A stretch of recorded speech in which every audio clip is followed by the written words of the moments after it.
Guys, it's Podcast Salmon here. Today, on our continuation of trying every single chicken sandwich and rating them, we have the KFC sandwich here. You see, this is the wrapper. Actually, it's not the wrapper. This is the wrapper. Looks pretty nice. You know, it's the same as every other sandwich. They would become the same packaging, just different design. Here's the sandwich. No, I'm holding it upside down. It has pickles, it has chicken and bread. And mayo. And mayonnaise. That's not mayonnaise.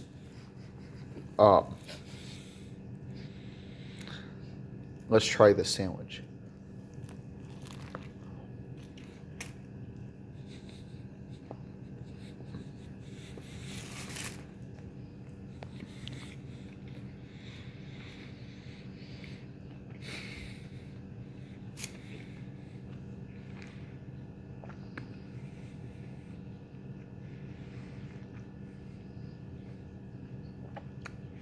It's not as good as the PDQ sandwich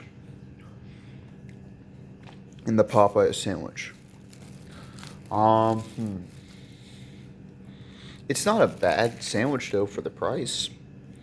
Nice crispy. The secret sauce tastes pretty okay. Pickles aren't too angry. This is probably going to be better than the other sandwiches. Try it out in the future. But honestly, since we only have 3 sandwiches, I'm going to have to rate this one 3rd place. Anyways, guys, thanks for watching. Catch you on the flip side.